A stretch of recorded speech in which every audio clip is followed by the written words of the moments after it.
Yeah, yeah, yeah! What's up tout le monde? Comment qu'ils vont les potes? J'espère que vous allez bien. J'espère que vous avez passé une belle semaine. Ici, Jer Alain. Je vous souhaite la bienvenue au What's Up Podcast. Cette semaine, merci, je sais pas, merci de me donner des bons commentaires. Tous ceux qui m'écrivent, pour vrai, ça fait vraiment du bien parce que je sais pas pourquoi cette semaine-là, mais tabarnak, j'ai reçu de la marde. J'ai reçu de la marde. C'est effrayant à quel point j'ai reçu de la marde, se dit. J'en ai reçu sur le podcast, j'ai fait Les Bons Dimanches avec Julien Bernatchez. Puis là, quand je dis recevoir de la merde, c'est dans les commentaires, là. Ouais, man, dans ce podcast-là, dans mes deux vidéos que j'ai faites, l'un, c'est un sauna pour les pauvres, puis l'autre, c'est ma vidéo du Rockfest. Est-ce qu'il y en a qui se sont donnés ben raides? Moi, je fais comme si ça me faisait rien. Je fais des commentaires dessus. Puis je ris de ça, puis j'essaie de le tourner en positif. Mais tabarnak que ça m'atteint. Ça m'atteint, là. Ah, c'est que ça me fait mal. Chaque commentaire, là. Après, je reste pendant comme une demi-heure à juste réfléchir à ça, puis à faire comme « Ah, est-ce que Chris?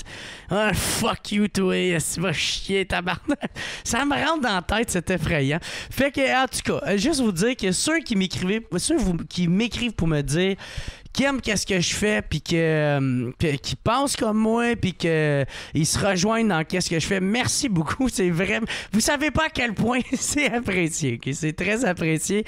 Là, cette semaine, on recevait Patrick Côté, un ancien fighter de la UFC, MMA fighter. C'était vraiment très cool. J'ai eu plein de fuck-up avec le son, ok? Fait que désolé pour ceux qui écoutent ça en audio, mais c'est pas des gros fuck-up, ok? Fait que des fois, il jamme. Je pense que c'est arrivé à 7 reprises. Des fois, il y a rien qu'une seconde qui coupe ou il y a 2 secondes qui coupe. Fait que c'est un peu chiant, mais il n'y a rien de si grave que ça, là. Fait que c'est pas la fin du monde, là. Même qu'il y a des fois, on s'en rend quasiment pas compte. Puis en plus, là, pour ceux qui l'écoutent en vidéo, j'avais mis mes 2 caméras dessus vu que c'était Pat. Je suis sûr qu'il va bien pogner ce podcast-là. Fait que j'avais fait exprès de dans les 2 caméras puis de me casser la tête à faire plus de montage. Puis tabarnak, j'ai oublié de le mettre parce que là, la caméra, elle a un mode qui est automatique puis l'autre qui est manuel. J'ai oublié puis je l'ai laissé sur le mode automatique. Fait que là, c'était vraiment trop de la merde. Tu sais, quand ça faisait comme un gros plan sur lui, des fois, l'image, elle devenait claire. Là, elle revenait sombre, clair, sombre, clair, sombre, clair. Puis là, j'étais comme, ah, sacrément, c'est gossant ben raide. Fait que là, c'est juste une caméra, mais en tout cas, ça va être quand même le fun à écouter, là. Je suis sûr que vous allez être content pareil, c'est gratis de toute manière. Vous allez être bien content. Fait que ça va être ça pour cette semaine. Merci beaucoup tout le monde.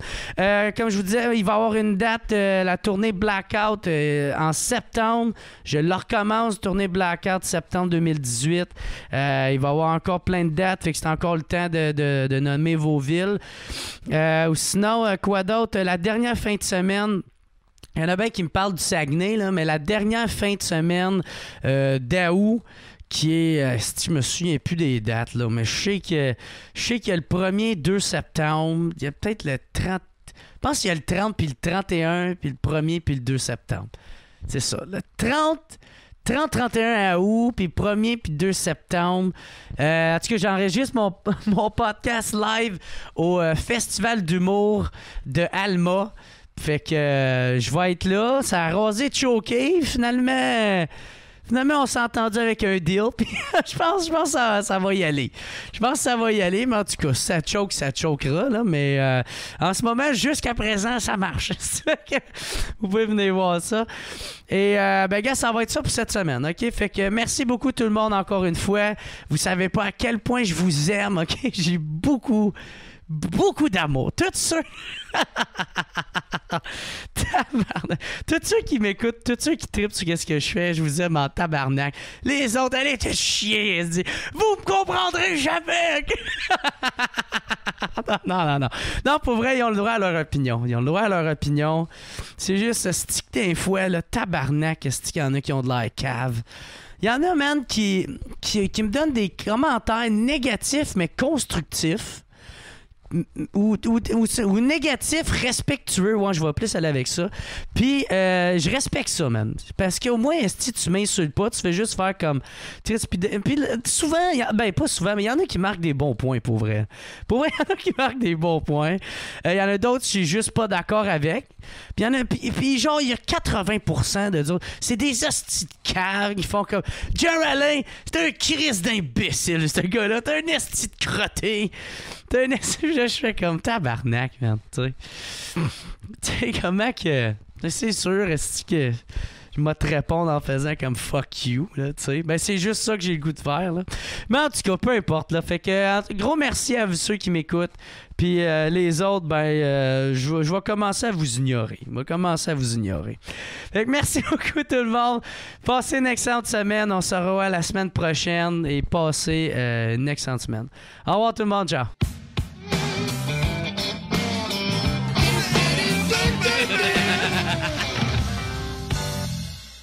Ouais, c'est ça. On a eu de la misère à avoir une date, mais finalement, on en a eu une. Ouais, c'est ça. Les derniers temps, ça a été... J'ai eu mes vacances. Après ça, j'ai eu d'autres patentes. Fait que ça a été compliqué. Mais là, on est là. C'est pour ça que je suis content d'être rendu avec un gérant. Là. C'est lui qui s'occupait de ça. C'est de la marde. Pas de problème. Exactement. C'est de ça. Puis, qu'est-ce que tu faisais hier? T'es-tu bien occupé? Hier, écoute, moi, j'ai eu une super bonne idée. Je m'ennuyais. Fait que j'ai décidé de m'inscrire à un triathlon. Fait que je fais un triathlon dans 5 semaines, le 19 août. Puis, écoute, hier, je m'entraînais. J'étais dans le Richelieu en train de nager. Fait que, très bonne idée. Tant qu'à rien faire, hein? Un petit triathlon de même. Plus ça approche, plus je me dis que c'est une idée de merde. Mais j'ai du fun pareil. C'est correct. Après, ça va d'autres choses. C'est un peu trop demandant. Ben non, mais tu sais, c'est sûr que c'est pas évident. Là, c'est rough, là. Mais tu sais, quand j'ai pris ma retraite, moi, à un moment donné, évidemment, m'entraîner, je n'avais plein mon casque. Ouais. Fait que, après 15 ans, je me suis dit, gars, on va prendre une année que. Une petite pause. Une petite pause, c'est la kid. Fait qu'à un moment donné, je montais les marches, j'étais essoufflé. Fait que je me suis dit, gars, on va m'en prendre en main. On va faire un triathlon. J'avais profité pas mal. Fait que là, j'ai ouvert un centre, le centre XPN, ça arrive sud. Fait que là, je me suis dit, tant qu'à avoir un centre sportif à mon nom, t'as aussi bien d'être en forme parce que c'est comme, ça marche pas si t'es overweight dans ton propre centre. Ouais, c'est ça. Ça vend pas bien durant ce temps-là. Là. Ah, cool, man. Puis, ça, c'est-tu la première fois que tu fais un triathlon? Ouais, c'est la première fois. Écoute, c'est ça. Tu sais, je me suis en allé. Quand je suis parti à la retraite, c'est ça. Tu sais, je me suis dit que faut que je me trouve quelque chose, un autre défi ou de quoi de même. Moi, il faut que j'aie comme une date qui arrive de quoi pour un commencer deadline, à m'entraîner sérieusement. Ça a toujours été comme ça. Puis là, je me suis dit, regarde, je vais prendre cette date-là. Comme ça, je suis libre ce week-end-là. Fait que là, on va faire ça. Fait que là, ça fait à peu près peut-être 2 mois là, que je me prépare pour ça. Là. Est-ce que moi, j'ai du respect pour ça? Parce que moi, avant, j'étais en forme, mais là, j'ai tellement d'années à rattraper. Là. Hey, écoute, c'est rough. Puis là, tous mes amis ils disent, là, tu vas être prêt pour le Ironman l'année prochaine. Hey, t'es-tu malade? Moi, je m'en vais pas là faire une série de triathlons. On va faire un triathlon, on va checker ça, puis ça va être ça. Puis on va faire d'autres choses après. Tu vas être bon pour l'année. Ça n'a pas de bon sens. Là. Depuis que tu as arrêté le UFC, t'es-tu un peu plus sur le party? Tu te laisses-tu un peu plus aller? Ou t'as quand même un peu le même mode de vie qu'avant? Non, ben écoute, c'est sûr que m'entraîner, ça va toujours faire partie de ma vie, mais c'est sûr que la diète, ça a pris le bord. Là. C'est ça. Moi, j'ai été à diète pendant quasiment... Pas dans les premières années, ben, je me battais quand même des milos. Là, fait que j'étais commandité par la mayonnaise quasiment. Je m'en crissais un peu pour vrai. Là. Je mangeais tout ce que je voulais. Mais après ça, je me suis battu à 185, puis à la fin, les 400 dernières années, je me suis battu à 170. Fait que c'est sûr, la diète était super tough. Puis j'ai toujours dit la même affaire. Moi, aller au gym, recevoir des coups de poing dans la face à tous les jours, ça me dérange pas vraiment, mais manger du crise de poulet bouilli à tous les jours, ça me fait chier. Mais la diète, c'est vraiment rough. Fait que fuck it. Tu sais, l'affaire qui est drôle là-dessus, c'est. Tu sais, j'ai pris ma retraite le 8 avril 2017. Puis la dernière fois que je me suis pesé, c'est pour la pesée du combat, le 7 avril 2017. Ouais. Je vais pas rembarquer sa balance depuis ce temps. On a fait une cérémonie chez nous à la maison avec une balance, on l'a pitché au bout de nos bras. C'est terminé. Toi puis moi, on se verra plus à la face jamais. Ma tabarnak! Non, c'était rendu là. Crisser le feu dedans. Ça a jamais été ma meilleure amie, celle-là. Ah non. C'est toi puis une anorexique, le même combat. Même combat. J'étais un peu plus en santé santé, par exemple. ouais, c'est ça. Moi, c'est le premier mot qui m'est venu à la tête. Hey, ben, je pense qu'on est prêt à starter ça officiellement, tabarnak. Fait que, what's up tout le monde? Bienvenue au What's Up Podcast, man. Je reçois un nouvel invité. Je suis super content de l'avoir. Un ancien combattant du UFC, Patrick Côté. Comment il va, mon gars? Ça va bien, ça va bien. Yes, t'es en forme? T'es en forme, oui. Là, je suis en forme. Là, ça va bien. En forme, ouais. Toi, t'avais un podcast avant, hein? Ouais, j'avais un podcast, c'était le podcast Uppercut. Je faisais ça avec un de mes chums qui s'appelle LP, puis lui qui a le site mmanouvelles.com. Puis on a parti ça à un moment donné, il y a à peu près 1 an et demi.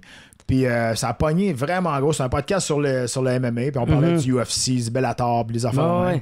Puis ça a super bien pogné, sauf qu'à un moment donné, c'est pas de la faute de LP, c'est de ma faute. J'ai plus le temps de faire ça.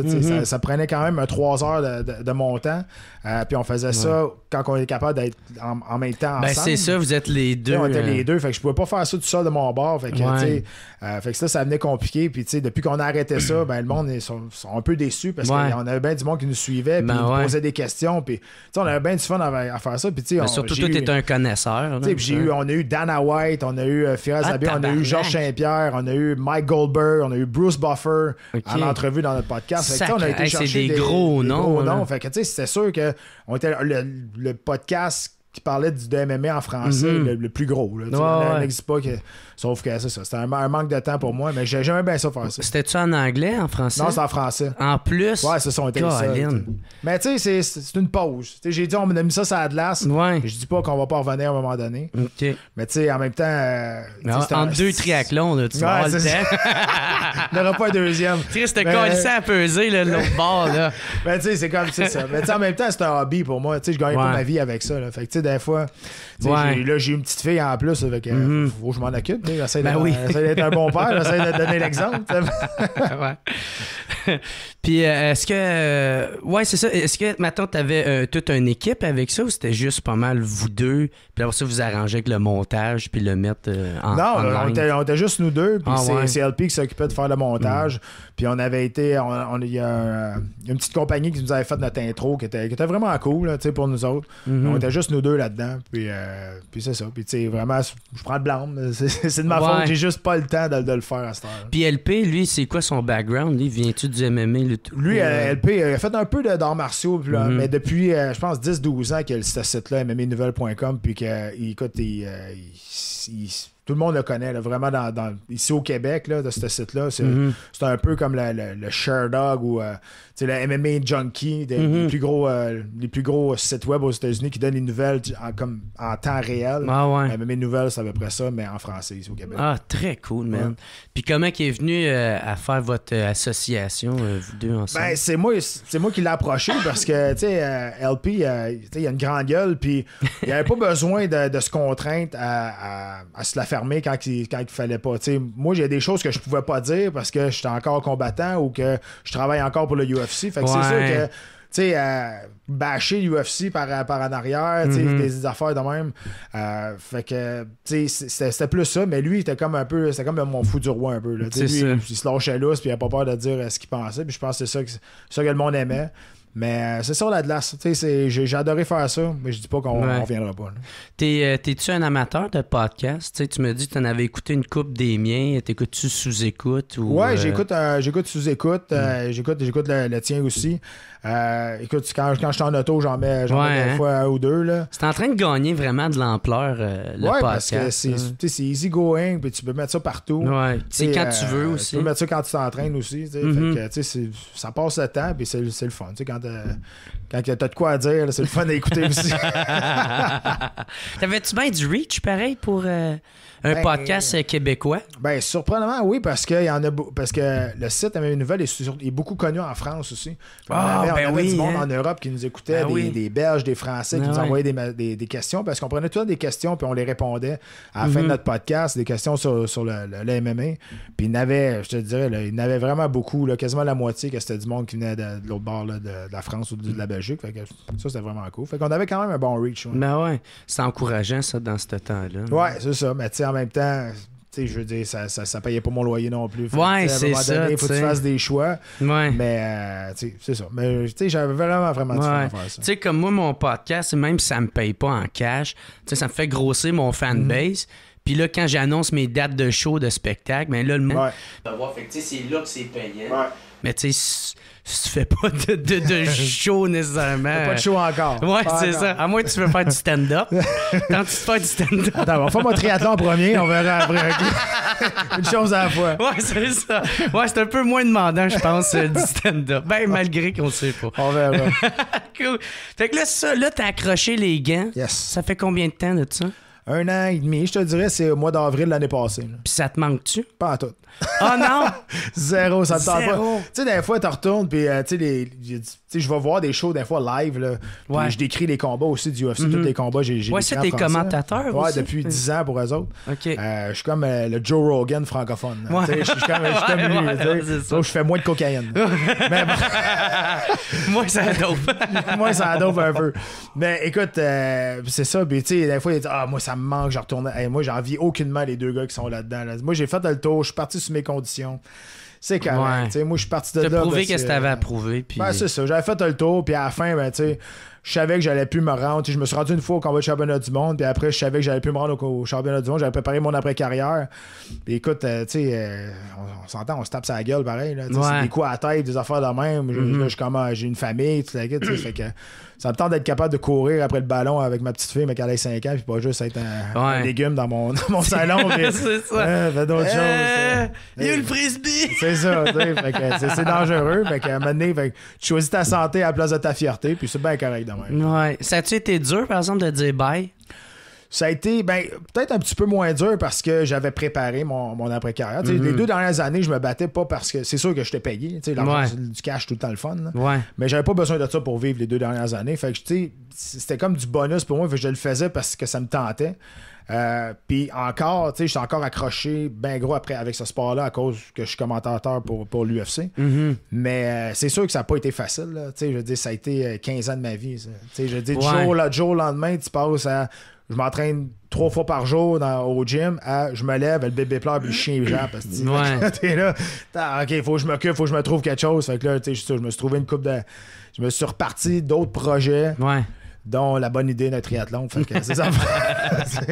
Mais, je sais pas, je me trompe, mais tu fais aussi de la gérance d'artistes, je pense, d'athlètes. J'en faisais. J'avais une petite boîte de gérance d'athlètes. J'avais parti ça avec des chums qui sont combattants professionnels, mais dans des ligues un petit peu plus petites. Puis finalement, ça demandait beaucoup trop de temps. Donc, pour la gérance, j'ai laissé ça aller, mais je continue à les aider pareil, un petit peu undercover. Je les mets en contact avec des contacts que j'ai, parce que j'ai beaucoup de contacts dans ce monde-là. Ouais. Mais point de vue gérance comme tel, j'ai plus ce titre-là. Mais je continue à les aider. Je fais comme la même job, sauf en n'ayant pas le titre. Ouais. Puis t'as ton gym aussi que t'as parti. C'est un gym d'MMA ou c'est... Non, ben il l'a aussi. Okay. C'est un complexe sportif, je te dirais. OK. Donc là-dedans, tu peux faire de l'entraînement fonctionnel, des circuit training, tu peux faire du crossfit. Là. Tout le monde veut faire du crossfit, mais personne ne sait comment faire dans le fond. Tout le monde veut flipper des tailles. C'est ça, tu sais. Puis t'as un côté arts martiaux, qu'il y a des cours de jiu-jitsu brésilien, de Muay Thai. C'est un complexe qui est vraiment complet. T'as des thérapeutes qui sont là aussi, t'as des nutritionnistes. T'as-tu un octogone pis tout là-dedans? On a un quart d'octogone. Ah, OK. Ouais, c'est ça. Pas besoin de plus. Le monde, quand ils voient deux, trois grillages, là, ils sont bien contents. Ils sentent qu'ils sont dans la cage. Il faut encore... C'est ça. Je fais partie de la game! C'est ça, that's it. Ah, mais c'est cool, ça, man. Puis ça, commentateur, ça fait longtemps que tu fais ça. Fait 10 ans. Ça fait depuis que Georges Saint-Pierre a défendu son titre. Non, il est allé rechercher son titre contre Matt Serra ici à Montréal à l'UFC 83. Oh, les shit, OK, fait que ça fait longtemps. C'est en avril 2008, si je me trompe pas. Ouais. En avril 2008. Fait que ça fait 10 ans cette année. Fait que, tu sais, on a fait le calcul quand même assez vite. Là, on a commenté presque plus que 250 shows, plus que 2750 combats à peu près. Fait que, tu sais, on a fait pas mal. Fait que, non, ça c'est cool. Puis, tu sais, depuis TVA Sport est arrivé, on est rentré là. On a fait 3 ans à TVA Sport. Puis, depuis ce temps-là, on les a toutes faites de A à Z. Puis après ça, ben, on est allé à la RDS parce que Teva Sport avait plus d'argent pour payer personne. Ah ouais. fait que c'est pour ça. Fait que là, on est rentré à RDS, puis on est super contents. RDS, écoute, c'est une grande famille, puis on adore ça être là. Ah, très cool. Puis là, tu vas-tu dans... Maintenant, tu te déplaces-tu, toi, pour aller sur live, voir des spectacles? Avant, ils nous faisaient voyager un petit peu. À cette heure, Ouais. ils ont fait des coupeurs. On a voyagé quand Georges se battait. Quand il s'est battu à New York, on est allé. OK. Quand il y avait eu l'UFC 200 à Vegas, on était là aussi. Mais quand c'est juste des gros événements comme Georges, sinon on fait ça en studio aussi. Ouais. Puis c'est bien correct. On fait à peu près une quarantaine de shows par année. C'est à toutes les fins de semaine. À un moment donné, là, ça fait pas mal du voyagement. Fait que c'est bien correct. On fait ça à RDS. Puis, ben, Mais en même temps, le UFC, il doit avoir gagné beaucoup dans la popularité au Québec. Là. Oui, écoute, c'est sûr que Georges, il est pas beaucoup là-dedans. Là, Ouais. en fait, gagner en popularité. Moi, j'ai fait ma part, c'est sûr et certain. Mais quand que Georges il est parti, il y a 4 ans, là, il est revenu. Là, mais quand il est parti, ça a donné quand même un coup. Puis pas juste au Québec, au Canada au complet. Parce que c'était l'icône. Ouais. Moi, j'étais encore là. Moi, j'étais encore là, mais j'étais un peu moins cut. C'était moins spectaculaire un peu. Mais tu sais, Georges, c'est comme Superman. Fait que quand il est parti, ça a donné quand même un coup. Mais là, il est revenu. Puis tu sais, là, à cette heure, t'as Olivier Aubin-Mercier qui s'en vient, qui pourrait prendre la relève assez facilement. Il est super bon. C'est un Québécois aussi. Fait que, tu sais, c'est ça. Fait qu'il y a un développement, puis il y avait l'organisation TKO qui était disparue aussi, que c'est une organisation vraiment de développement. Puis tu sais, on a tous passé par là. Moi, Georges Saint-Pierre, David Loiseau, tous les grands Canadiens qui se sont battus au UFC ont tous passé par là, puis ils étaient partis. Après, là, TKO était parti pendant 8 ans. Puis là, ça vient de revenir. Fait que là, c'est une bonne vitrine pour ceux qui veulent percer, pour montrer qu'est-ce qu'ils savent faire, puis qu'ils sont capables de se battre à quelque part au moins. Puis comment ça fait que ça avait parti, TKO? Bon, écoute, c'est une question de sécurité, je pense, pour ceux qui étaient en arrière. Mais écoute, tu sais, comme à la boxe, je veux dire, il y a de la gamique en arrière de ça. Il y a des magouilles, fait que je pense que dans ce temps-là, c'était plus le temps qu'il y en a qui s'effacent pendant un bout. Ah ouais, à ce point-là. Ouais, c'est un peu comme la mafia qui te crisse une tête de cheval dans ton lit. Ouais, c'est ça. C'est à peu près ça, je te dirais. All right. Mais gars, moi non plus, je poserais pas trop de questions pour que quelqu'un cogne à ma porte. On sait de quoi qu'on parle. Cool. Puis toi, c'est ça, c'est de même que t'as commencé par TKO. Mais avant ça, qu'est-ce qui t'a donné le goût de faire... Ça, mais tu comprendras pas. Puis moi non plus, je sais pas pourquoi j'ai fait ça, mais moi, je voulais être golfeur professionnel quand j'étais jeune. J'ai golfé, j'ai joué au golf à assez haut niveau quand j'étais petit. Puis, puis après ça, j'ai fait du judo aussi, mais à un moment donné, fouille-moi où la cassure s'est faite. Là, je me suis en allé dans le combat à la place de jouer au golf. Puis, tu sais, écoute, puis ça, man, différence entre battre des balles. C'est ça, tu sais. Puis, tu sais, je suis rentré dans l'armée aussi à 19 ans. Puis là, j'ai commencé à boxer pendant que j'étais dans l'armée. Fait que là, j'ai commencé j'ai progressé quand même assez facile. Puis après ça, ben là, tout a découlé par la suite. Là, ouais. Tu sais, mon premier combat amateur, je me suis rendu là, je me suis fait péter à la gueule, puis pas à peu près. Je suis tombé en amour pareil avec le sport, mais écoute, ça avait pas d'allure. Là. Sérieux, j'étais probablement le pire combattant qui a existé. Au début, là, j'avais aucune qualité innée en moi. Là. Puis pourquoi tu faisais trop à ta tête ou t'avais pas une bonne préparation? Non, j'étais juste pas bon. J'étais juste poche. C'est juste ça. Moi, c'est ça. Il n'y a pas d'autre raison que c'est ça. Ben, en humour, c'est un peu ça aussi. Comme tes premiers shows, tu te casses la gueule, mais toi, c'est littéralement te faire casser. C'est ça, mais tu te fais casser la gueule pour vrai, c'est ça. Puis après ça, tu n'as pas décidé de laisser faire, tu as décidé de continuer. Puis c'est quoi le cheminement, de passer ton premier au deuxième, t'sais? Ben, écoute, je me suis trouvé une équipe à Québec qui s'appelait Team Union, puis eux autres m'ont pris vraiment sous leur aile parce que, tu sais, j'étais pas bon, mais je voulais apprendre. Je restais tout le temps au gym, puis je donnais beaucoup de mon temps au gym pour apprendre. Fait qu'ils ont vu je sais pas ce qu'ils ont vu, mais ils ont vu quelque chose. Puis, à un moment donné, faut bien que je leur donne crédit. Ça a marché, à un moment donné, puis ça a débloqué. Puis c'est ça. Fait que, tu sais, là, j'ai commencé professionnel dans TKO. Je suis devenu champion canadien. Puis après ça, je me suis battu au UFC 50 en 2004. Puis après ça, ben, c'est l'histoire qui suit. Là. Ah ouais, ben c'est ça. C'est cool parce que, man, après ça fait quoi? T'avais 5 combats, puis t'étais déjà dans l'UFC en main event contre Tito Ortiz. Ouais, exact. C'est le gars qui était sur mon screensaver d'ordinateur dans ce Ben ouais, parce que c'est un gros nom, ça. Ben, j'étais pas supposé me battre contre lui, ok? Pour vrai. Ouais. Moi, j'étais supposé me battre le premier combat de la sous-carte, 4 jours avant, contre un gars qui s'appelait Marvin Eastman. Puis là, le gars qui se battait contre Tito Ortiz s'appelait Guy Mezger, puis il a une stroke, là. C'est un anévrisme, je pense que ça se dit en français. Puis, ben non. puis là, il cherchait quelqu'un pour remplacer à 4 jours d'avis pour se battre contre Tito Ortiz. Puis il y a juste moi, le cave, qui a accepté, parce que sûrement, ils ont passé tout le roster avant moi, parce que moi, j'étais un nobody. Ouais. Puis ils sont rendus à la fin de la ligne, puis ils étaient rendus à la fin du bottin. Ils disent, bon, on va essayer pas de côté. Donc là, ils m'ont appelé, puis on a dit oui tout de suite. Fait que c'est ça. Penses-tu que c'était, même encore aujourd'hui, penses-tu que c'était un bon move d'avoir fait ça? Ou... On se parlerait pas aujourd'hui si j'avais pas accepté ce combat-là. Ouais, c'est ça. Hein? C'est sûr, certain. Tu sais, la chance, moi, je crois pas à ça. Tu as des opportunités, t'es prends ou t'es prends pas. Ouais. Fait que, ils m'ont appelé. Si j'avais dit non, ben, je suis pas sûr qu'on se parlerait aujourd'hui. J'aurais pas eu cette carrière-là. Même si. Perdre ce combat-là, c'est la meilleure affaire qui m'est arrivée dans ma vie. Puis perdre de cette façon-là. J'ai fait mon nom avec ce combat-là. Je suis sorti de là complètement défiguré. J'ai reçu 300 coups de coude dans la face, je pense, dans ce combat-là. Mais j'étais content pareil. J'étais debout. Puis j'étais pas supposé rester plus que 30 secondes. Puis je l'ai rendu jusqu'à la fin. Puis that's it, tu sais. Puis Tito Ortiz qui était à côté de moi, puis j'avais l'air d'un enfant, là, il me donnait la main à la fin, il disait, hey, t'as un cœur gros comme la terre, mais t'es pas dans la bonne catégorie de poids. J'ai dit, ok, check-moi la face, je pense que j'ai compris. C'est ça. Après ça, je l'ai descendu à 185. Puis maintenant, tu sais, c'est quelle séquelle ça laisse de faire ce sport-là? Parce que là, t'as accroché les gants, là. Tu sens-tu qu'aujourd'hui, ça t'a laissé des séquelles? Ben, mon corps, évidemment, il est bien plus vieux. Je me suis fait opérer 11 fois, moi. Je me suis fait opérer 8 fois dans les genoux. OK. 2 fois dans la main. Je me suis fait nettoyer 2 fois le coude aussi. Nettoyer le coude? Ouais, ben, tu sais, c'est parce qu'à un moment donné, tous les boxeurs, souvent, ils arrivent, là, que ça fait ça. C'est qu'il y a des éclats d'os qui s'en vont dans ton coude, dans la jointure. T'es plus capable de déplier ton bras. Fait que faut qu'il ouvre puis qu'il aille nettoyer ça. Fait que c'est sûr que mon corps a 70 ans. Là, je me lève le matin, c'est pas tout le temps facile. Là, puis j'ai pas 40 ans, mais je sens que c'est rough.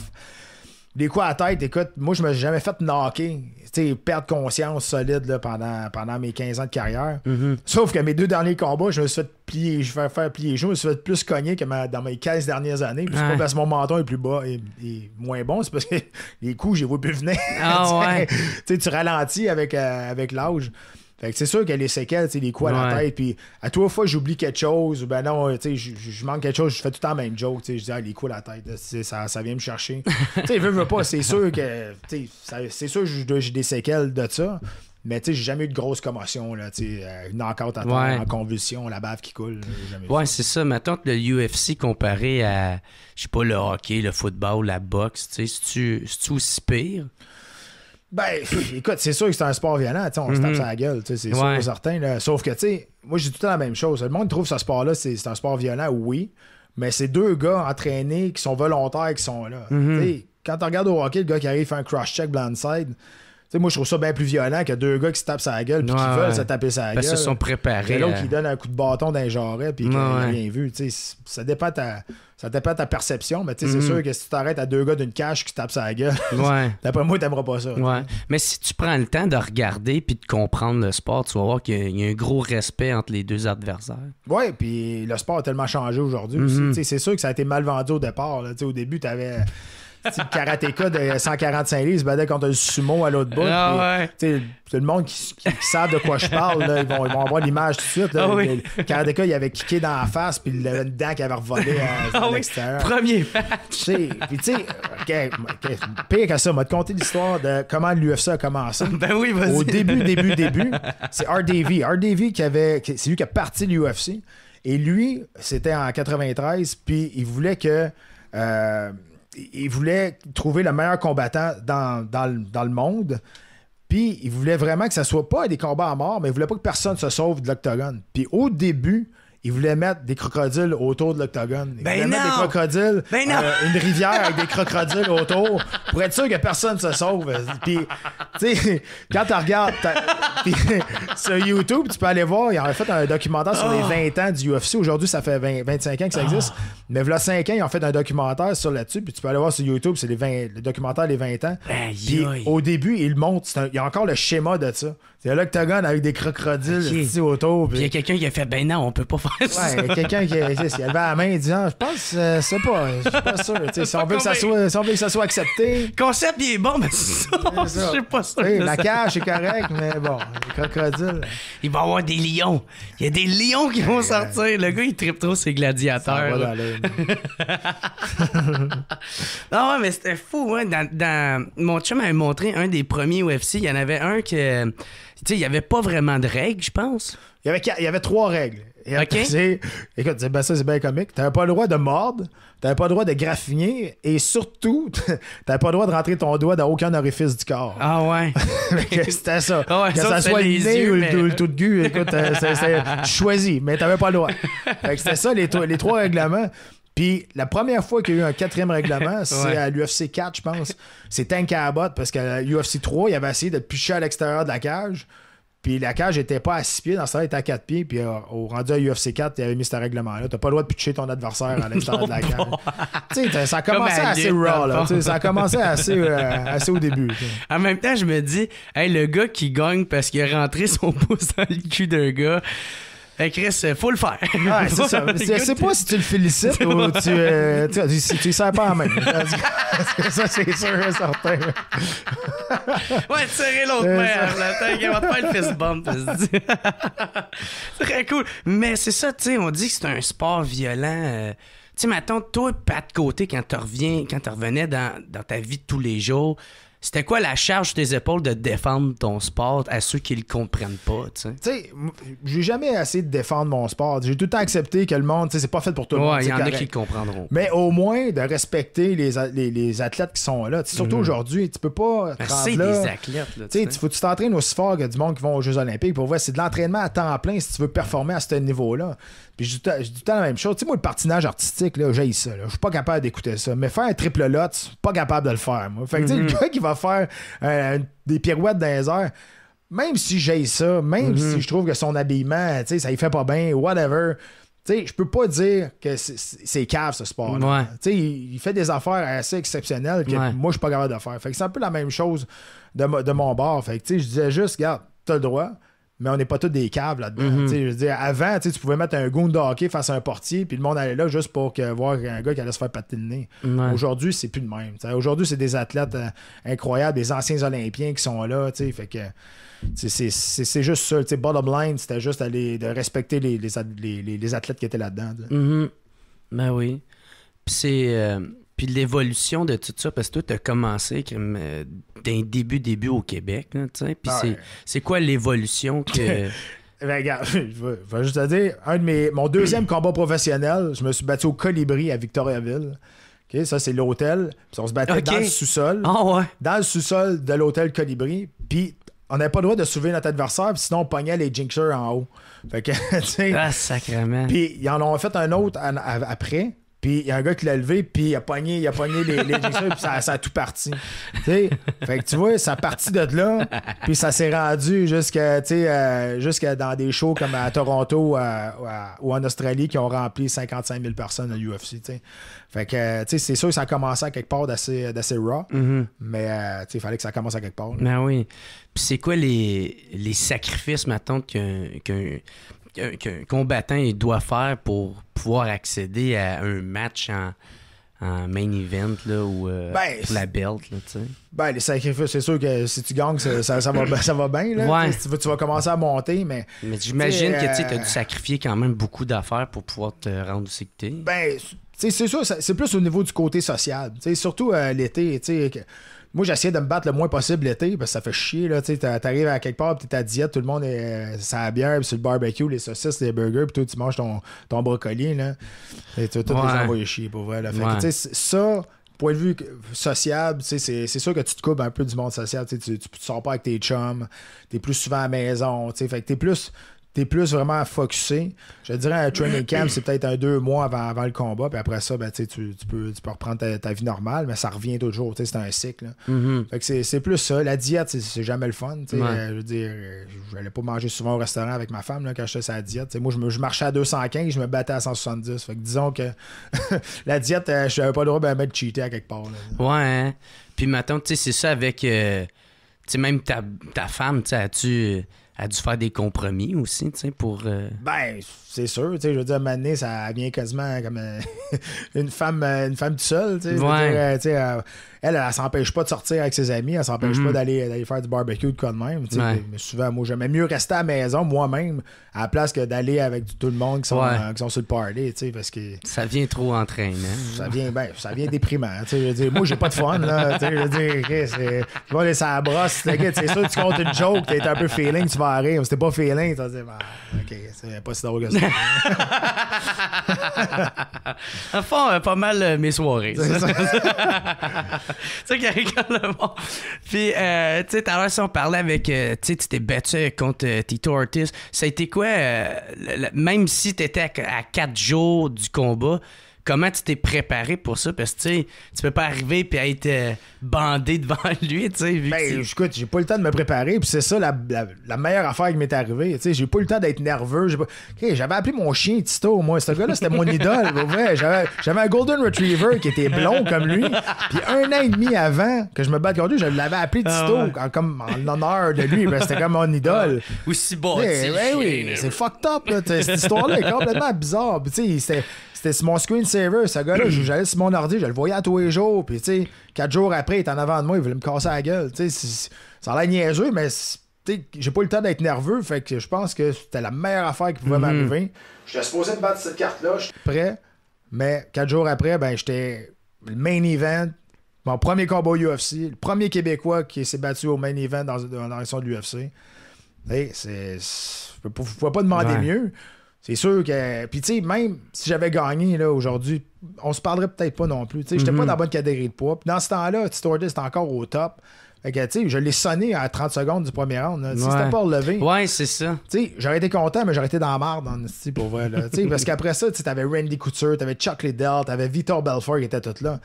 Hey, j'étais pas prêt pour ça. Hey, c'est ça, c'est dans ce temps-là. Hey, j'étais pas prêt pour ça, moi, là, dans ce temps-là. Là. Tu me mets, dans ce temps-là, tu me mets contre Chuck Liddell, Randy Couture. Là. Puis ça, il m'a fait violer. Là. Des estis de beast. Oui. Surtout dans ce temps-là, j'étais pas rendu à ce niveau-là. Ouais. Fait que, tu sais, c'est comme je te dis, ce qui est arrivé, c'est la meilleure affaire qui est arrivée. Puis après ça, là, puis en même temps, ça, tu sais, tu perds contre lui, c'est sûr, mais c'est un honneur, peu importe, de gagner ou de perdre parce que tu t'es battu contre, tu sais, tu t'es rendu jusque-là. Mais tu sais, quand tu perds, par exemple, c'est quoi? Tu sais, à combien ça t'affecte dans ton mental, tu sais? Pas juste lui, mais tu sais, quand... Peu importe les combattants, là, je parle, tu sais. Ben, tu sais, moi, j'ai toujours dit, j'aille plus perdre que j'aime gagner, là, tu sais, parce que... Tu sais, avec le travail, tu sais, je travaille avec des psychologues sportifs là, à la fin de ma carrière. Avoir su, j'aurais fait bien avant là, parce que ça m'a vraiment aidé. Mais tu sais, c'est juste que tu reviens au gym, t'as comme une honte d'avoir laissé tomber tes partenaires d'entraînement, tes entraîneurs. Parce que moi, les partenaires d'entraînement, là, c'est pas leur job, là. Tu sais, ils venaient au gym, ils venaient m'aider, ils recevaient des coups de poing sur la gueule, ils m'en donnaient, puis tu sais, on s'entraînait fort, puis on mettait des mises en situation, mais eux autres, ils retournent travailler après, là. Tu sais, ils étaient pas obligés de faire ça, de m'aider. Fait que, tu sais, à un moment donné, tu prends comme une charge sur tes épaules, tu dis, OK, au moins, je le dois ça. Ouais. Avec l'expérience, tu dis, tu dois pas rien à personne. Je veux dire, tu fais ça, puis tu t'en vas pas là pour perdre de toute façon. Là. Fait que tu te rends compte que ce que tu perds ou que tu gagnes, ceux qui restent, ben, c'est eux autres qui valent la peine. Ouais.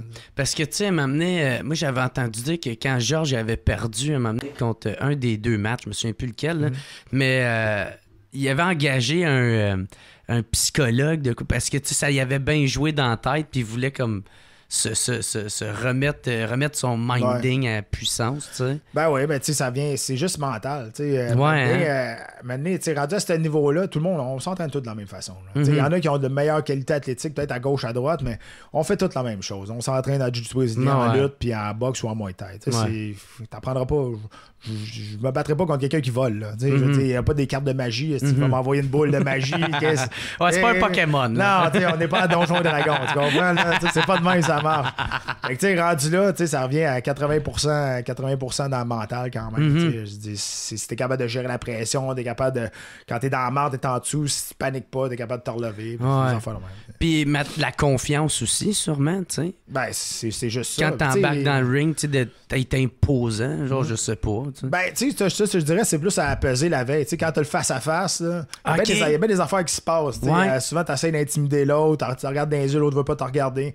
Des fois, tu peux savoir, OK, j'ai peut-être gagné la petite première manche. OK. Il y a bien des affaires qui se passent au face-à-face à peser. Ah ouais? Tu te prépares-tu, genre, juste pour la peser, genre? Ben ouais, ben ça dépend contre qui. Des fois, tu sais que ça va brasser. C'est comme fois, tu sais Nate Diaz, là, tu sais, qui sont super baveux. Ouais, ben tu sais, dans une méchante gang qui sont baveux et qui essayent d'intimider, mais des fois, tu vois que c'est Ou fake. McGregor, là, tu sais. Ouais, des fois, tu vois que c'est fake, mais tu sais, je te dirais, lui, là, plus maintenant, là, mais tu sais, lui qui était le plus intimidant, d'après moi, là, c'était Wanderlei Silva. Wanderlei Silva, il te regardait dans les yeux, mais on dirait qu'il te regardait en arrière de la tête, là. Ah ouais. Il te rentrait dedans, là, puis tu voyais le monde, puis Anderson Silva aussi, quand il était vraiment à son top, là, le monde, il avait quasiment perdu avant d'en rentrer dans l'octogone. Il était de même, puis il baissait la tête, parce que c'était des monuments. Il avait joué dans la tête. Ouais, puis il savait comment faire. Puis là, ça, on parle de poids. Toi, t'as changé 3 fois de catégorie de poids. Ouais. Ça, c'est-tu rough, ça? Ouais. Ouais, hein? Ouais, hein? Ouais, ben oui, écoute. Ça, hein, le style de balance, hein, ouais, chier. Balance, surtout à 170. Mais à 170, j'ai commencé à travailler avec Jean-François Gaudreau, qui était mon préparateur physique au niveau de la nutrition pendant les 4 dernières années. Puis, écoute, quand j'ai fait, j'ai jamais manqué la balance, jamais manqué le poids. Mais tu sais, c'est pas évident. T'sais. Quand je me suis battu à Québec pour le UFC, la finale Tough Nation, je me suis déshydraté de 26 livres en 18 heures. Oh les fuck! Celle-là, j'ai pas trouvé drôle. Celle-là, ben, je le trouve jamais drôle. Là, je me déshydratais entre 20 et 21 livres, mais là, on avait comme un peu manqué notre diète avant. OK, fait c'était-tu voulu ou c'était pas tant voulu? Non, c'est pas voulu. Mais tu sais, entre 20 et 22 livres, pour moi, mentalement, je savais que j'allais le faire. J'allais payer, là, mais ça allait pas être si difficile que ça, mentalement. 26 livres, je te dirais que même si t'es le plus drôle comique, tu viens me parler, c'est sûr que je te trouverai pas drôle. C'est sûr et certain. Ben oui. Puis je vais tout le temps me rappeler, le matin de la pesée, j'étais à 172,4, puis il fallait que je sois à 170. Puis là, on fait le processus de déshydratation, j'embarque dans le bain avec ma tuque, après ça, je remets un sauna saut. Puis là, je transpire pendant 20 minutes. Je rembarque sur la balance, puis j'étais à 172,4, encore j'avais pas rien perdu. Hey, c'est comme si tu m'avais donné un coup de batte de baseball dans les jambes. Là. Sérieux, j'étais là, tabarnak, tu me niaises, comment je vais faire? Là? Puis on partait dans une demi-heure pour aller à la pesée. Et finalement, c'est pour vrai, à partir de là, jusqu'à temps que je sois sur stage, j'ai un blackout total. Mais j'ai fait le poids. Mais tu sais, là, Jean-François, il a comme pris les rênes de la déshydratation. Je sais pas ce qu'il a fait, parce que je me souviens plus de rien. J'ai comme un blackout. Puis après ça, je me souviens quand je suis arrivé à l'aréna pour la peser. Mais le voyage, les derniers 2 livres que j'ai coupés, le voyage à l'aréna, puis quand je suis arrivé là, je me souviens pas de rien. J'ai un blackout. Puis c'est dur de vouloir être imposant quand quand t'es déshydraté à ce point-là. Sur stage, t'as le gars devant toi, là, fait que c'est sûr que t'as un bon poker face, t'essayes, là, mais t'as hâte d'aller chercher quelque chose à boire. Ça, puis c'est ça. Puis maintenant, une fois que la pesée est faite, tu gagnes combien de poids? C'est quoi la différence entre quand tu embarques sur le ring? Entre 20 et 22 livres, là, je te dirais, en 24 heures. C'est un autre processus. Tu peux pas te manger puis boire tout ce que tu veux. Là. C'est sûr que tu vas faire dans deux. Là, c'est sûr. C'est genre, maintenant, c'est déjà préparé. Ouais, tu bois des pâtes? Ben, pas tout de suite. Tu vas manger des fruits, des noix, des choses qui sont sucrées, qui sont faciles à ingérer. Tu vas boire beaucoup d'électrolytes. Faut pas que tu boives trop parce que tu peux te noyer toi-même si tu fais éclater tes cellules. C'est vraiment une science, la nutrition, la déshydratation. Puis tu vas faire n'importe quel cours de médecine. Tu vas avoir des cours de réhydratation. Si tu es déshydraté, on va te montrer comment faire. Mais cherche un cours de déshydratation où ça n'existe pas. C'est inhumain de faire ça. Fait que tu vas avec du monde qui ont de l'expérience, puis veut pas, ils ont appris avec essai et erreur. Fait qu'à un moment donné, c'est ça. Tu trouves ta façon de le faire, puis tu le fais. Puis là, on parle de préparation à la pesée, tout ça. Là, quand tu t'es battu contre Anderson Silva, parce que tabarnak, c'était un des gros, ça aussi. Il était au top dans ce temps-là. Ouais, puis ça a été quoi ta préparation? Parce que déjà, avec la réputation qu'il avait, c'était-tu avant qu'il se pète la jambe, ça? Ouais, c'était avant. Il était encore champion. Ouais, c'est ça, OK. Puis ça a été quoi la préparation autant physique que mental, ça? Ben, physique, ça a été la même. Écoute, c'est sûr qu'on s'est préparé pour ce combattant-là. Sauf qu'il est tellement unique que c'est dur de. Tu essaies tout le temps de recréer avec tes partenaires d'entraînement, ton adversaire, comment il bouge, ses mimiques, les affaires de même. Mais quand Anderson Silva, tu peux pas faire ça. T'sais.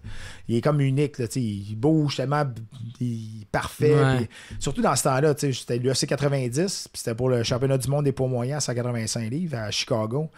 Puis, mentalement, c'est comme je t'ai dit tantôt, au face-à-face, des fois, Anderson Silva, il brisait les gars déjà mentalement. Nous autres, on s'est dit, écoute, moi, j'ai pas peur de lui. Je vais y aller, je vais faire ce que j'ai à faire. S'il me knock, il me knockera. Au pire, je m'en souviendrai même pas.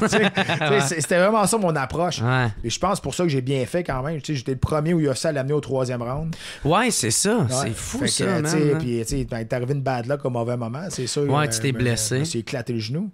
Tu t'es éclaté le genou, vraiment? Ouais. Écoute, mon tibia puis mon genou sont venus côte à côte. Tac, d'une shot. Ah ouais, fait que t'as plus de rotule. Tout a arraché. Ben, c'est plus les ligaments. Ah, les ligaments, ok. Les ligaments ont tout arraché. Ah ouais. Fait que, je tombais à terre, puis là, tout le monde était là.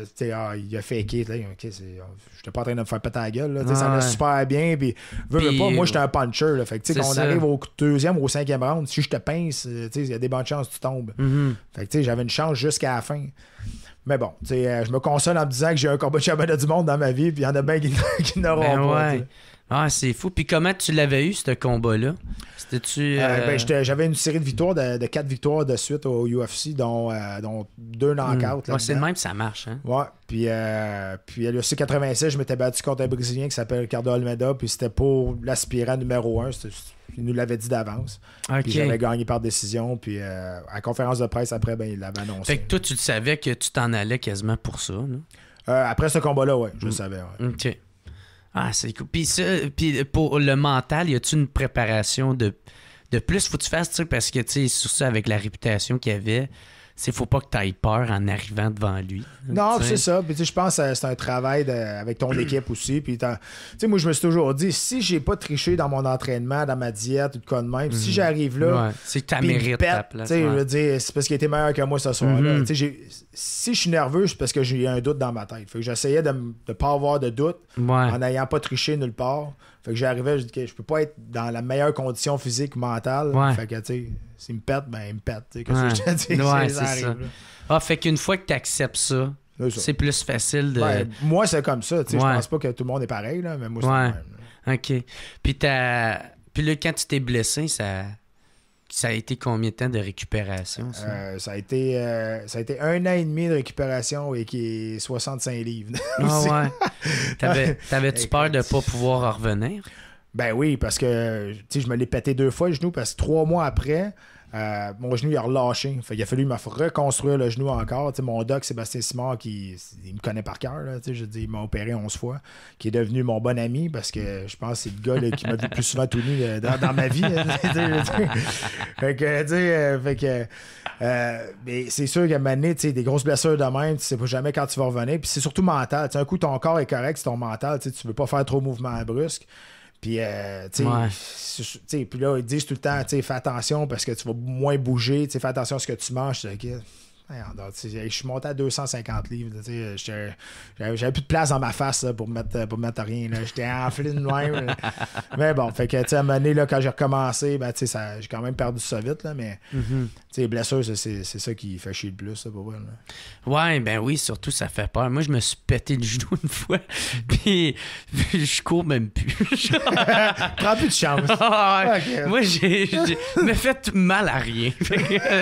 Moi, je suis dans le bon domaine. Chacun son métier. Je ris du monde, je ris de moi. Je suis là et puis je bois de la bière.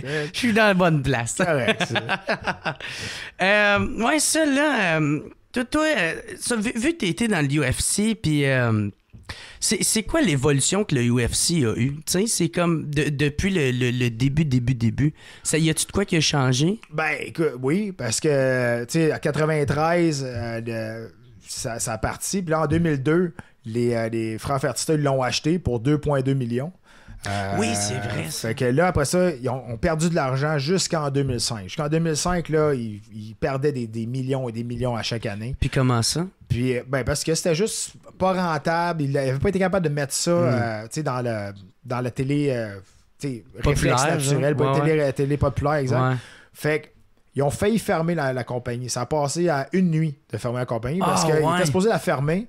Puis finalement, Lorenzo Fertitta, qui était le grand boss, avec son frère Frank, ils ont dit OK, attends un petit peu, laisse-moi dormir là-dessus, puis demain, ils m'ont pensé à ça. Puis le lendemain, ils ont eu l'idée de faire la première saison de Ultimate Fighter, la première saison, en 2005. Puis c'est ça qui a sauvé le UFC. Parce que là, le monde a pu voir, puis c'était à Spike dans ce temps-là. Puis le monde a pu voir comment que les gars ils s'entraînaient, puis ça a quand même été une télé-réalité assez hardcore, parce que oui, il y avait des combats, mais les personnages qui étaient dans cette émission-là étaient vraiment hardcore. C'est ça, c'était chaud, raide, ça se battait.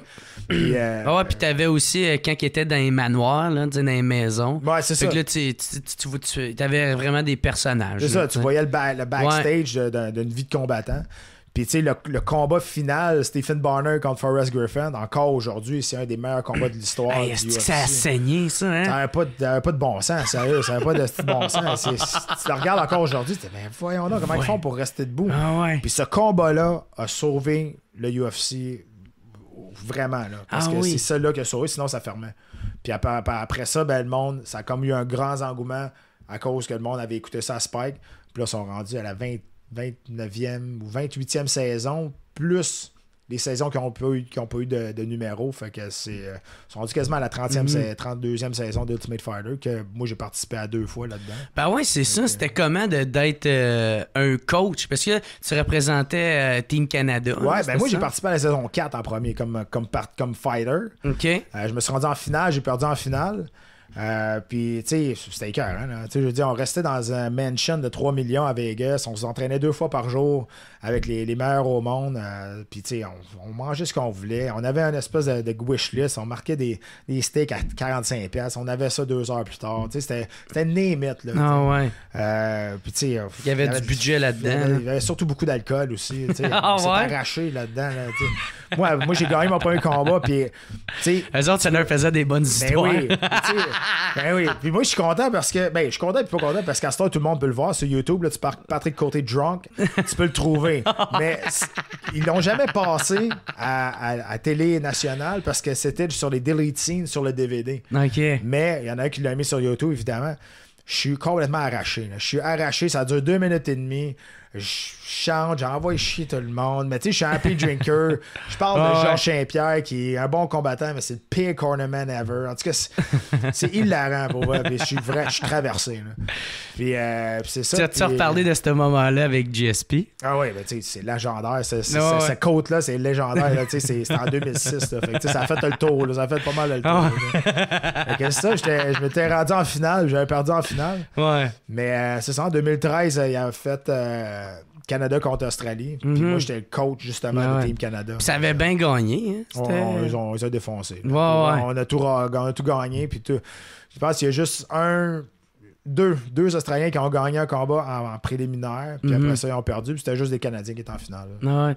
Même tu avais dit dans une entrevue que tu étais stressé parce que les 2 combattants avant toi, les 2 Canadiens avaient gagné.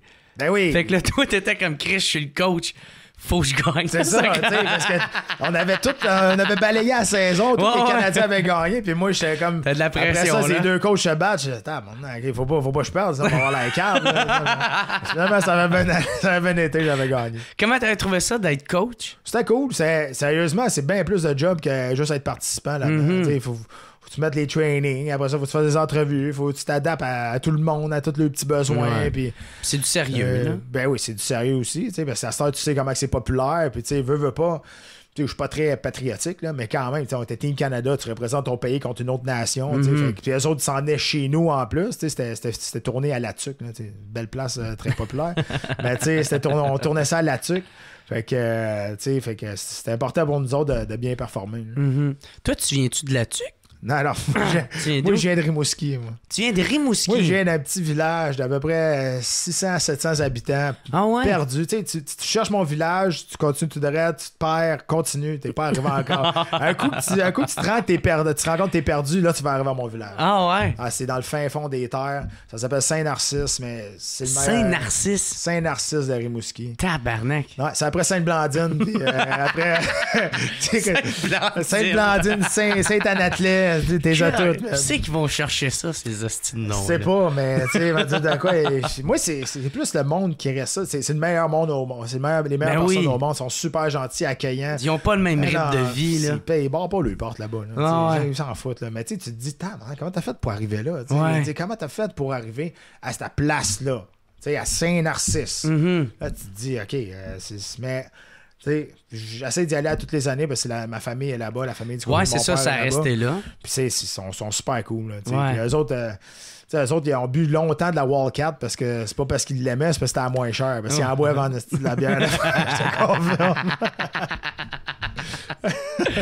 Ben, c'est cool quand tu retournes dans le coin, ils font-tu comme wow, tu sais? Ben, c'est sûr que c'est un événement. Là. Je veux dire, moi, je viens de là, puis comme je te dis, il y a 650, 700 habitants là-bas. Quand j'arrive, en plus, pas mal ils savent. Non, le UFC, ça a fait le tour du monde. Là, ouais, tout le monde me connaît dans ce petit village-là. Fait que c'est sûr, quand j'arrive, c'est un peu comme une grosse vedette arrivée à quelque part, mais je veux dire, c'est beaucoup plus petit. Là, ouais, c'est ça. Eux autres, ils me klaxonnent pas en Lamborghini, ils me klaxonnent en tracteur à gazon. Là. Ouais, avec leur cheval. Là, c'est ça. Ah, cool, man. Puis, ouais, c'est ça. Fait que ça, là, t'étais coach à Ultimate Fighting, puis tu disais que c'était vraiment pas la même game de être coach versus être un des fighters. Non, parce que quand t'es fighter, tout ce que t'as à t'inquiéter, c'est d'être en shape, manger, puis dormir. Puis boire un peu. Puis boire un peu, exact. Puis essayer de pas trop tôt être hangover après, mais tu sais, quand t'es coach, il faut que tu planifies les trainings. C'est vraiment plus de job, mais tu sais, c'est pas si pire que ça quand même. OK. Puis t'avais bien aimé ça? J'ai adoré ça. Ouais. Je l'ai toujours dit, s'ils me demandaient de le refaire, je le referais demain matin. Là, OK. Vraiment aimé même ça, si t'as accroché les gants. Ouais, là, ils m'inviteront plus. Là. Ça, c'est fini. Ouais. Après, j'avais dit, si ils me leur demandent, beaucoup de monde dit, tu leur ferais-tu? Je leur ferais demain matin. Là. Ouais. Puis là, maintenant, si on parle plus du UFC...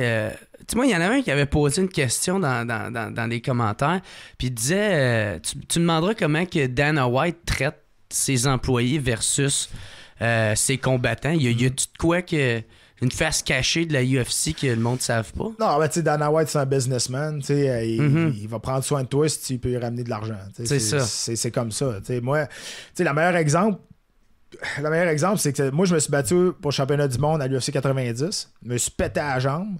Après ça, je suis revenu 1 an et demi après. Puis là, j'ai perdu mon premier combat de retour. Après ça, j'ai perdu mon autre combat. Puis, je m'étais battu au championnat du monde 2 combats avant. Puis, ils m'ont sacré dehors. Après ça, je suis revenu en 2012 au UFC pour finir ma carrière là. Mais, ils m'ont sacré dehors. Fait que là, j'ai compris, sacrément. Avant d'être mes amis, c'est mes boss. Là, tu t'en rends compte. Ouais, c'est ça. Hein. Mais, c'est un businessman. Puis, le gars, il est là pour parler. Puis, il n'a pas peur de rien dire. Il dit, ce gars-là, je pense avec la vente du UFC, quand ils l'ont vendu, l'année passée, ou il y a 2 ans, je me souviens plus, ils l'ont vendu pour 4 milliards. Là, lui, il avait 9% de ça. Il a fait 390 millions. Là, puis il a reçu une autre extension avec les nouveaux boss du UFC. Fait que, je veux dire... c'est toujours lui qui gère ça. Ben, il gère c'est pas lui le matchmaker. Okay. C'est pas lui qui fait les combats. C'est pas avec lui que tu signes des affaires. Lui, il est là pour... C'est comme la face du UFC. Le porte-parole. C'est ça. C'est le porte-parole du UFC. OK. Puis maintenant, les rumeurs de dopage dans l'UFC, tu penses que c'est... pas une rumeur. Ouais, c'est ça. Hein? Il y en a. Ouais, il y en a. Il y en a moins à cette heure, je te dirais, parce que là, l'USCDA est arrivé, puis là, t'as des grandes vedettes qui se sont fait pogner. Anderson Silva s'est fait pogner, Hector Lombard s'est fait pogner. Anderson Silva. Ouais, puis là... Puis Jones, Jones s'est fait pogner aussi. Lesnar et tout. Ouais, Lesnar, ça, on était pas très surpris, là. On s'entend, là, quand tu pisses fluo, là, quelqu'un a mené... Quand tu pisses, du Monster, là, c'est ça. On était pas trop surpris, mais... C'est le même que c'est fait, le Monster, dans le fond. Ouais, c'est ça, c'est la pisse à Lesnar. Il met juste un peu de Perrier là-dedans. Un peu de Red Bull. Mais c'est ça, tu sais. C'est sûr. Puis tu sais, je pense pas que ça va être régler un jour au complet. Il y en a toujours qui vont... Il y a toujours avoir des tricheurs, il y en a toujours qui vont trouver une façon. Toujours trouver une façon. Puis il y en a toujours qui vont être capables de se payer des bons nutritionnistes ou des bons docteurs qui vont être capables de gérer la dose pour que ça soit pas détectable. Des affaires dans le même, tu sais. Mais c'est sûr qu'il y en a qui se font prendre, puis tant mieux. Je veux dire, ouais.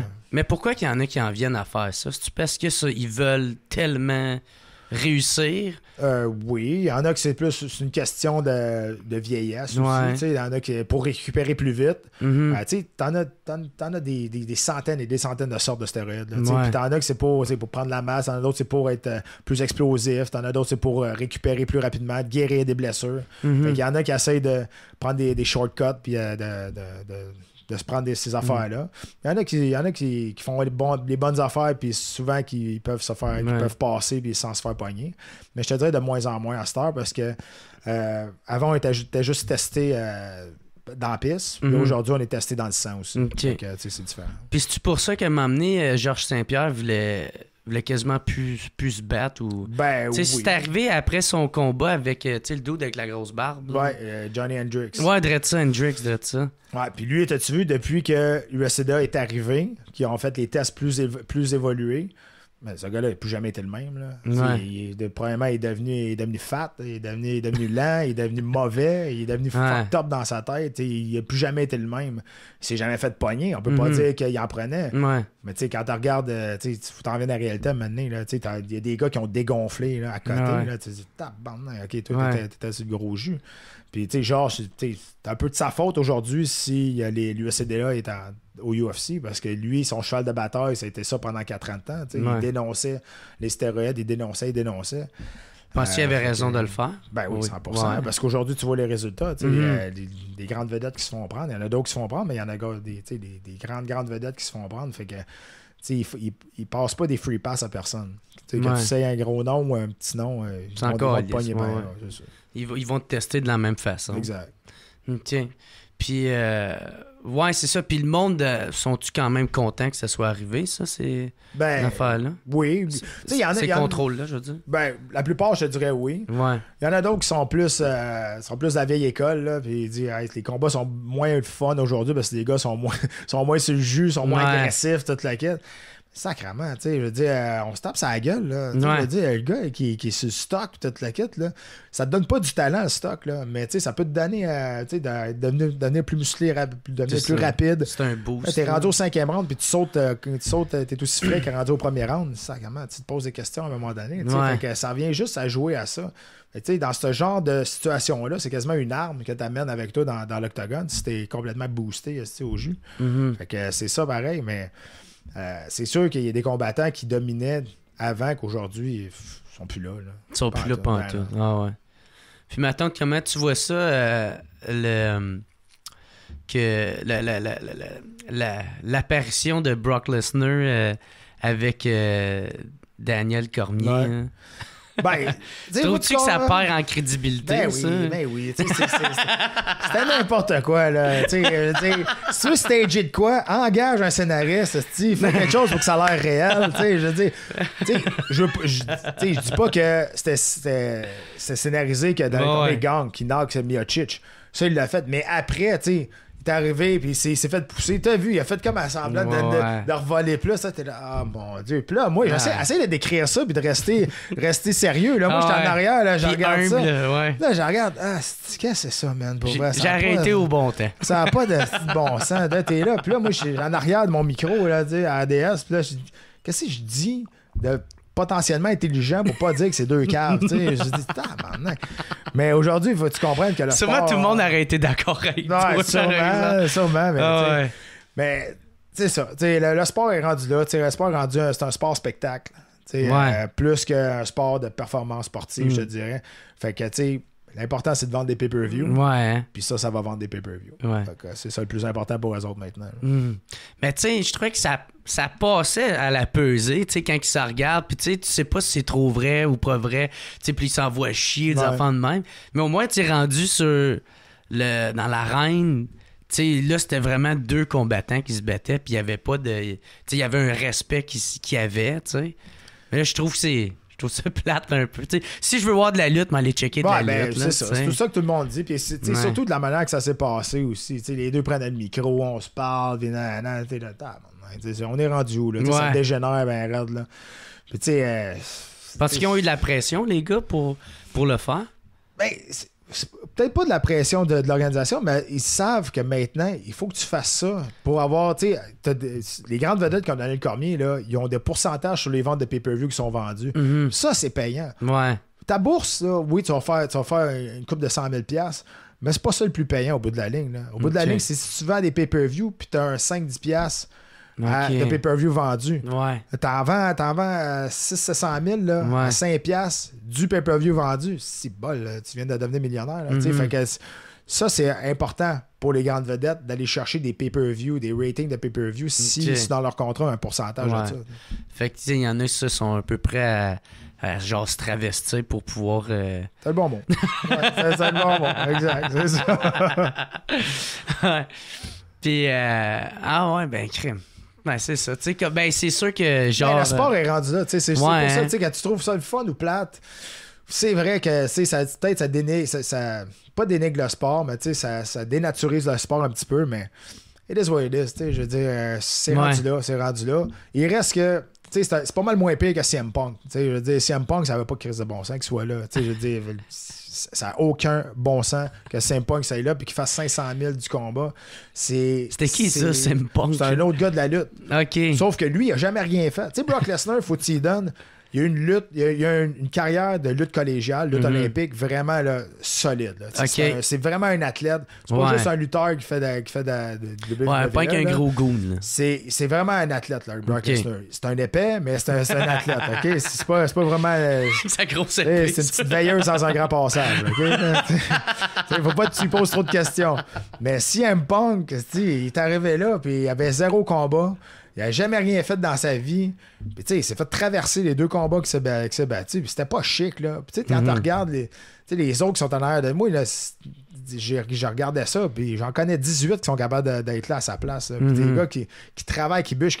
Ouais.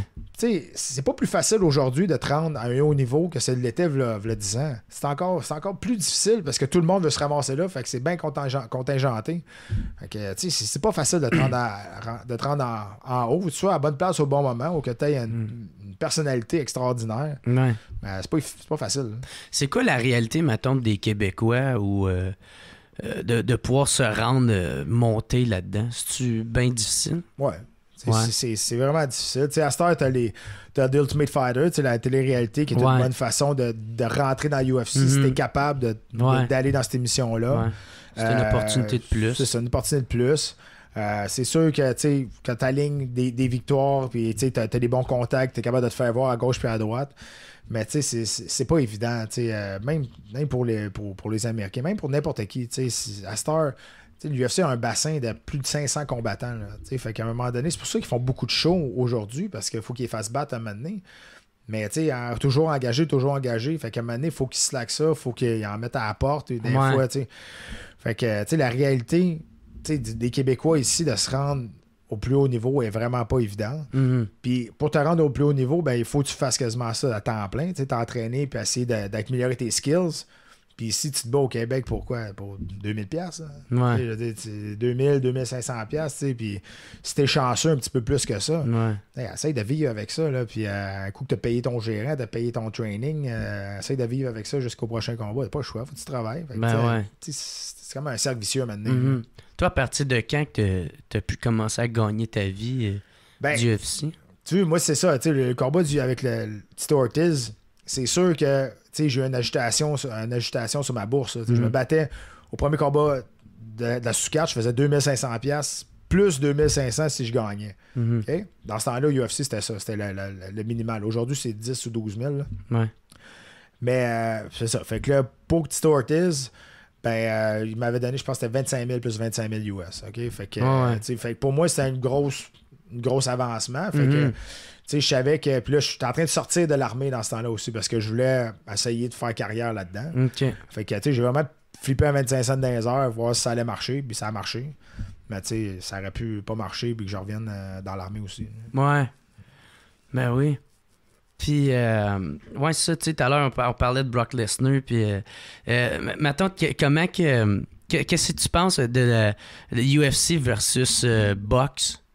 C'est une bonne affaire? C'est quoi qui faisait du sens? C'était encore juste pour faire du cash? Tu veux dire mixer les deux, là? Comme, Mayweather contre McGregor. Ben, écoute, c'est une passe de cash. C'est une passe de cash, mais c'est une passe de cash qui a réussi... énormément. Ben ouais, tout le monde l'attendait. Tout le monde l'attendait. Ouais. Puis, à Vegas... Ça a été, ils ont montré une photo aérienne de l'aéroport. Là. Ça a été la fois où il y a eu le plus de jets privés qui attendaient pour décoller après le combat. Il y avait tellement de jets privés qui étaient arrivés à l'aéroport qu'il a fallu qu'ils les mettent en ligne, puis que ça a pris quasiment 2 heures avant de tout éliminer sur le tarmac, tous les jets privés qui voulaient partir, parce que tout le monde venait des trois coins de la planète pour voir ce combat-là. Oh, OK, dans ce sens-là. Dans ce sens-là. C'est pour ça que je te dis que, tu sais, mais il n'aurait jamais pu faire ça avec 2 autres boxeurs. Tu sais, Mayweather et McGregor, c'est les 2 plus grandes gueules, les 2 meilleurs vendeurs de leur sport. Okay. C'est pour ça que c'est arrivé comme ça. Ouais. Mais tu sais, je dis, ils ont réussi. Là, ils ont fait plus que 100 millions chaque là, pour ce combat-là. Puis qu'est-ce que tu as pensé du combat, toi? Ben, c'est pas trop une surprise. Puis en même temps, le combat s'est rendu au 10e, ben parce que Floyd Mayweather voulait que ça se rende au 10e. Là, il aurait pu le finir bien avant ça. Ah, tu penses? Ah ouais. Tu sais, le gars, il a jamais boxé dans sa vie. Là. La MMA et la boxe, c'est pas la même chose. C'est 2 sports complètement différents. Hey, tu parles d'un gars qui est 49-0. Là. Le meilleur boxeur de tous les temps. Tu l'aimes pas ou tu l'aimes, ça change rien qu'il est 49-0. Les chiffres sont là. C'est ouais. ça, les chiffres sont là. Non, ouais. C'est ça. Puis tu penses-tu que le contraire pourrait arriver, que lui s'en va... Jamais. Non, hein? Jamais. Ça sera encore pire. Ouais. C'est encore pire qu'un boxeur aille en MMA qu'un gars de MMA aille en boxe. Parce que là, en MMA, t'as ben trop d'outils. Là. C'est ça. Moi, je pense que le premier coup de pied dans les jambes qu'un boxeur va recevoir, il va tomber à terre. Là, puis il se relèvera pas. Ils sont pas habitués à ça. Ah ouais, peu importe son entraînement. Il lâche un coup de pied dans les jambes, c'est fini. Ça durera pas longtemps. Mais tu sais, c'est ça, je te dis, c'est 2 sports complètement différents. Ouais. Tu peux pas vraiment les mélanger. Tu sais, là, ça, tout à l'heure, on parlait de GSP. Qu'est-ce que GSP a amené, soit à l'UFC ou au Québec? Ben, tu sais, Georges, pour moi, c'est le meilleur combattant de tous les temps. Là, pour plusieurs raisons. Ah ouais? Tu sais, il a été champion dans 2 catégories de poids différentes.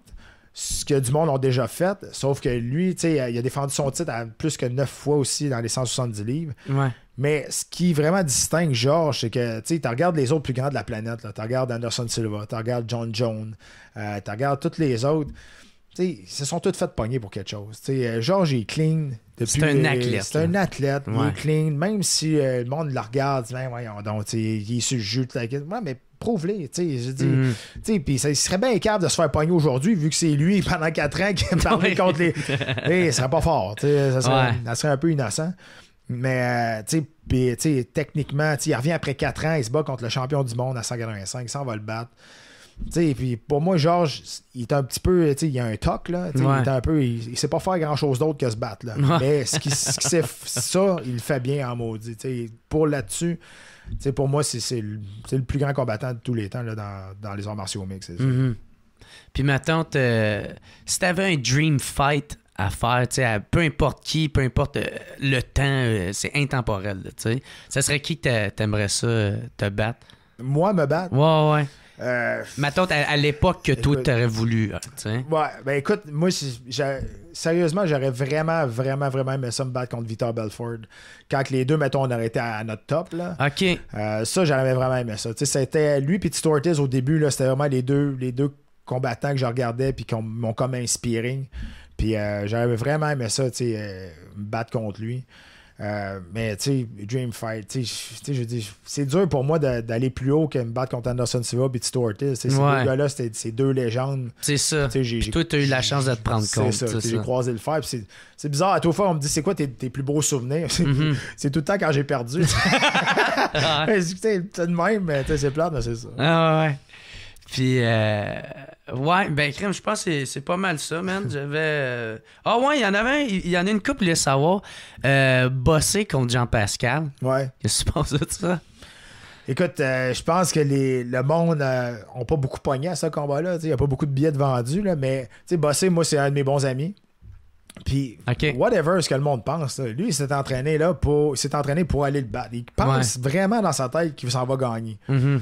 Tu sais, on s'entend, là, Bossé, il a une chance de gagner, c'est s'il bouscule puis il pince. Tu sais, s'il se bat techniquement avec, là, Pascal va jouer avec, là. Tu sais, que tu l'aimes ou tu l'aimes pas, Pascal, il a été champion du monde, pareil. Tu sais, c'est un boxeur, c'est un bon boxeur, c'est un boxeur technique. Fait que Bossé, il faut qu'il arrive, il faut pas qu'il le respecte, il faut qu'il le pousse, il faut qu'il.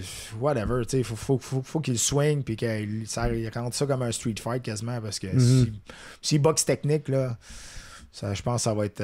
Ça sera pas trop difficile pour Pascal. Mais, tu sais, l'important, là, c'est ici, ça se passe. Ouais, c'est ça. Bossé, il pense qu'il va gagner. Vraiment, il croit qu'il s'en va là pour gagner. Mais whatever, tu sais, qu'il y ait 5 personnes ou 3000 personnes dans la foule, je te dirais que les deux font de bonnes payes. Ouais. Exact. Puis, maintenant, en terminant, c'est quel conseil tu donnerais à quelqu'un qui veut faire ça, du MMA?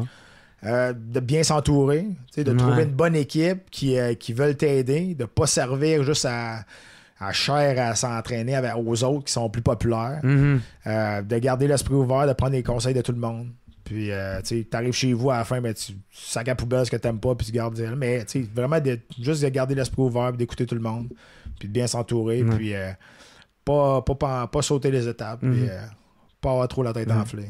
Toi, mettons, c'est quel échec, mettons, que tu as appris le plus ou ce que tu aurais aimé ça, mettons, de savoir ça en commençant, tu sais? Il y a toujours quelqu'un qui va te battre à un moment donné. Ouais, okay. Tu sais, à un moment donné, ça va bien, tu te sens invincible, puis là, t'arrives et tu frappes un esti de nœud pour voir, là. Ça, puis l'autre conseil que je fais, tu sais, aujourd'hui, là, ça me passe du pied par-dessus la tête, mais quand j'ai commencé, tu sais, j'allais sur des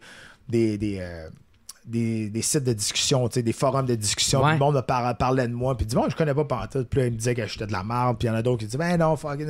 Puis je pognais les nerfs après ça, je pognais les nerfs après Johnny qui me disait que j'étais un C-level fighter. Je disais, what the fuck, tu me connais pas, c'est toi, fuck. Puis c'est ça, puis là, aujourd'hui, c'est ça, ça me passe du pied par-dessus la tête, mais. Tu sais, des keyboard warriors dans ce monde-là, MMA, je pense que c'est. Écoute, il y en a. Ah ouais, des haters, là. Juste pour hater, puis. Faut pas que tu pognes à ça. On s'en fout, là. Je veux dire, toi, tu sais ce que tu fais, mais. Sérieusement, des fois, tu relis ça, tu te dis, ah, ben, t'es qui, toi? Ah ouais, hey, moi, tout, là, juste, en humour, nous autres, c'est qu'on en a aussi, là. Hey, puis moi, je les envoie chier. Puis je screenshot ça, puis là, je le remets sur ma page, puis là, le monde like, puis il l'envoie chier. Fait que tout mon fanbase l'envoie chier. On va faire ça, je pense. On va penser à ça. Mais moi, tout, faut que j'arrête de faire ça parce que des fois, je me rends compte que je suis tellement trop direct, là. Je suis trop chien, puis je fais comme, hey, gars, là, je fais pas ça pour ça, là, tabarnak. C'est trop d'énergie pour rien. Il y en a qui attendent juste ça, tu sais. Ça reste sur Internet, puis là, ils reviennent avec toi, avec ça par en arrière. Keyboard Warrior, là, il y en a pas mal.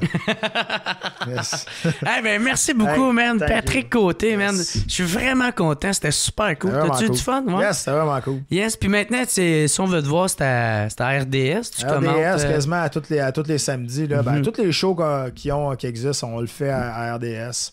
Puis ça va super bien. Ça fait 10 ans qu'on fait ça. Puis on espère qu'on est à notre dernière année de contrat avec UFC International. Fait reste à voir si on va renouveler pour encore une couple d'années. Mais ça a l'air de bien aller. Là. C'est sûr, là, ils viennent de signer avec ESPN aux États-Unis. Puis ESPN n'est pas disponible au Canada. Fait que ça serait bien épais qu'il n'y ait pas un diffuseur au Canada. Mais puis avoir un gig francophone aussi, ils aiment bien ça. Fait mais sinon, il nous reste jusqu'en décembre. Fait que tous les samedis, on va être là. Fait qu'on a bien du fun. Puis t'as ton gym aussi, c'est où? Centre XPN arrive ça, c'est sur l'avenue des Promenades, juste à côté des Promenades Saint-Bruno. Écoute, la Sac Dépôt. D'habitude, le monde savent c'est où. Fait que c'est juste à côté de la Sac Dépôt. Ça, moi, c'est juste à côté de la Sac Dépôt ou Golftown, on est dans là. That's it. Ben, merci beaucoup tout le monde d'avoir été là. Puis encore une fois, gros merci Pat Côté. C'est vraiment apprécié. Super cool. Puis je te souhaite le meilleur, mon chum. Merci. Ciao tout le monde. Ciao.